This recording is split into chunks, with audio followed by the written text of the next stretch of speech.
usan magia salvaje para hablar con los lobos. Ya puedes salir, podemos olerte. Ya ves. It's a real pleasure to talk to you. I'm a huge fan. Congratulations. I loved the movie. I think it was beautiful, and the friendship between Robin and Mavis is really, really special. So thank you for thank you. That's a nice way to start the interview. Thanks, Jesus. Thanks for the compliments.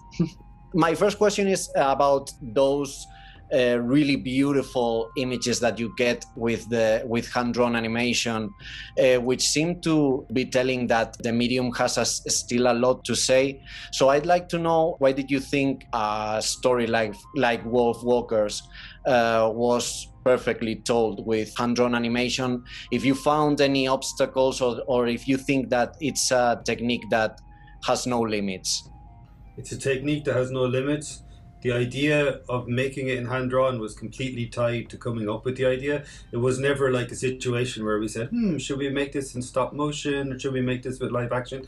It's just what we do and how we imagined the story as a completion part to the previous movies, Secret of Kells and Song of the Sea. And some of your fellow country people like Maria Pareja and Almu Redondo and quite a few Spanish artists joined us, and they're the future of hand-drawn animation because they're still creating and innovating and inspiring Ross and I every day when we work with young talents from all over the world. Yeah, and hand-drawn animation really only has the limits of what you can do with hand-drawn media. You know, like you can paint, you can draw with charcoal, you can draw with markers and ink, you can express yourself in whatever way you want. So really that's the only limits that the hand-drawn animation have, which is basically none. I completely agree. So I wanted to ask you too about the Spanish people in the team, because they were in important roles. So and Wolfwalkers is really, or it seems like a really Irish film. So I'd like to know what was the international input in the making of the story and the film with the Spanish and the others from other countries. Well, I think Tom, myself and Will Collins developed the story, the script for many years, and I suppose the three of us are Irish, and so we got it to the script stage just with, I suppose, Irish. We had, of course, notes from our friends and family, but really when storyboarding started was when all of the international crew in Cartoon Saloon started having much more input. And our storyboard team was made up of like Irish, French, Caribbean, Spanish, Basque, yeah, lots of people, and I think that's what makes it a little bit more universal. Like if something seems too Irish, we would easily get like notes kind of going, hey, only you people will get this, you know, someone from Spain won't get this. So I think it has to cater for a universal market if it's a film that's going to be shown globally. And I think, like, yeah, as you say, like we had lots of Spanish people in really, really important positions in the film, like art director and like scene illustration. And I think that's what makes it seem a little bit richer.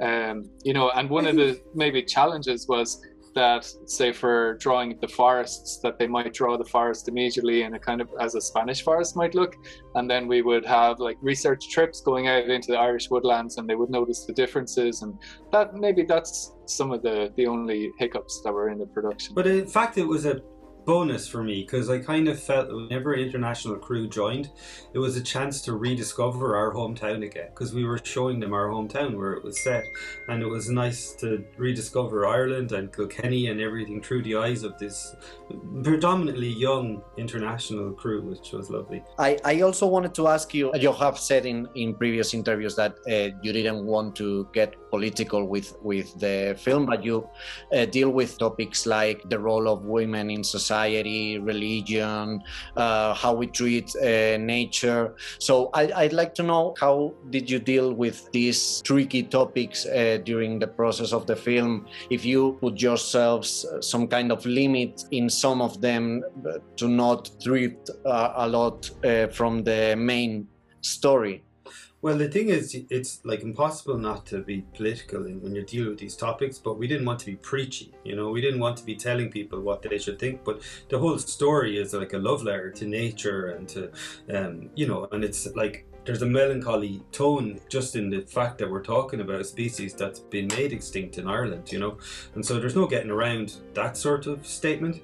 But in terms of like modern day parallels, they were so obvious, and it was too easy to equate someone like Lord Protector with, like, I don't know, Trump or Bolsonaro or whoever you want, Putin, whoever you want, whatever strong man is ruling by fear. And we just wanted to keep it as broad that he kind of represented the spirit of a colonial mindset that maybe runs through a lot of those types of, you know, autocrats, rather than speaking too specifically to any one particular person. And he was based on Oliver Cromwell, who's a real character from English and Irish political history, world history. But we didn't call him that on screen and stuff because we just wanted it to be open to interpretation. And hopefully that way we're not preachy, but we're gently kind of guiding the discussion in young people's minds towards what we believe would be a better way for people to interact with each other and with the natural world. Yeah, and also, like, I think focusing on Robin and Maeve's journey, you really are only aware of like how it impacts them personally. And like if the Lord Protector is ordering Robin to work in the scullery, you feel sorry for Robin because you're there with her on that journey. But really it speaks to much bigger issues of that time when women were told what to do and they had no agency. So really, like, without being preachy, it's like kind of saying like, you know, tackling feminism on like in a broad sense. You really tackle it in a specific, in a kind of a micro sense, just with Robin's. And so when you empathize with Robin, then hopefully you would empathize with all of the women throughout history who were told what to do.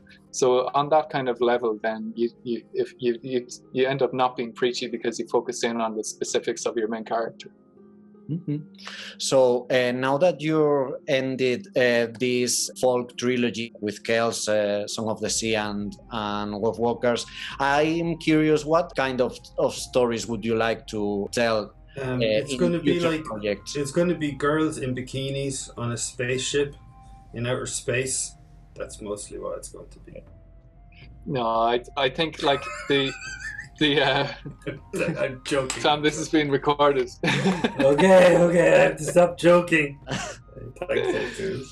But I think Tom and myself are kind of drawing a line under the Irish folklore thing, just because, well, also in the style of the three films, because we want to leave it open for not just us but Cartoon Saloon to do all kinds of projects in the future. And already the projects that are in production and in development are in very, very different directions. So I think we're just conscious that like we had to draw a line under this so that people wouldn't expect this from either Cartoon Saloon or from other directors. But really, as regards Tom and myself, I think, yeah, we might do another story inspired by Irish folktales, but maybe it won't be in the style or for the same demographic as Wolfwalkers or Song of the Sea or Secret of Kells. I think just wanted to leave it open for the future. Yeah, for me, I'd like to look at where Irish culture has interacted with other cultures around the world, and stylistically, I'd like to push even further into what hand-drawn can do, and maybe take a few more risks before I kind of fossilize and only do things in one style. So, you know. Hopefully it hasn't happened already. So, Ross, you were talking before about a couple of projects that are already in development in the studio. I wanted to ask you, one is a TV show for Apple and one is a movie for Netflix. How has things... Two movies. There's two movies. One is Puff and Rock, which is based on the series that's on Netflix, and now we're making the movie of it. Ah, okay. And the other one is completely nothing to do with Cartoon Saloon originally, but Nora Toomey took it and made it kind of her own and developed it within the studio, but it's completely a job for Netflix. My Father's Dragon. So they're very different in that way, you know. Okay, so but have you felt any kind of like change in how you usually work, having these juggernauts behind the projects? Yeah, I was late for the meeting there about another project that we're doing with Disney. Yeah, it's really different. We're busy now. The studio's growing. Not me or Nora isn't directing everything, so, you know, and not even co-directing. So there's projects that we are just trying to learn how to be good creative producers and deliver something that we feel proud of coming from the studio, but not micromanaging and telling the directors exactly what to do. So it's a big discussion and it goes on, and it's really interesting, but it's an exciting time too, because we have such talent coming up and people that have worked for us for a long time, like for example Jeremy Purcell, who's directing the Puff and Rock movie.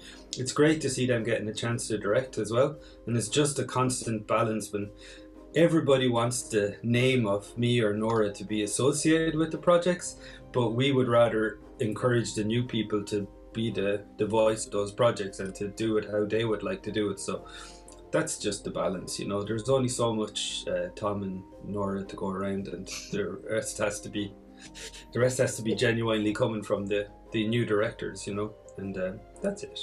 Mm-hmm. I saw in a couple of articles that Cartoon Saloon is usually named like the European Studio Ghibli, but I wanted to ask you, first of all, what... Oh, you're talking about the Japanese Cartoon Saloon. Yeah, the Japanese Cartoon Saloon, yeah. Studio Ghibli, yeah. I've heard of them.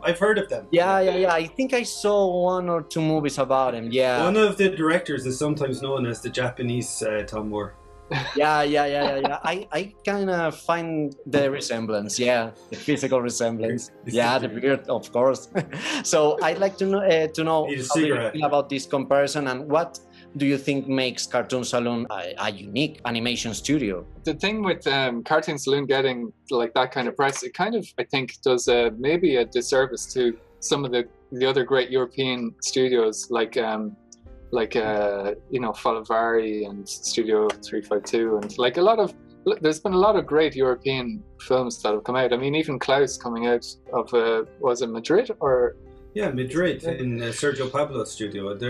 Like there's huge amounts of really creative films coming out of Europe, and maybe like Cartoon Saloon has a good reputation because maybe there's been like a succession of films and like that they've gotten Oscar nominations, but I don't think that should be the only measure of success, that if you get an Oscar nomination or if you get a BAFTA nomination. I think there's been this is also part of the discussion that we have as studio owners, though. It's really interesting. What is different about us? And one of the things that I think people are noticing the connection with is the movies that like Ross and I have been involved in, which have been focused on nature, which is a real preoccupation of Miyazaki, you know. And Ghibli seems to be very focused on childhood, that transition moment between like being an adult and being a child and an adult, and really focused on nature. And I can see the connection. Like, he's made a career, and that's possibly why Ross and I want to go in slightly different directions, so that, you know, like, as much as we admire and are honored to be compared to Miyazaki, we would like to go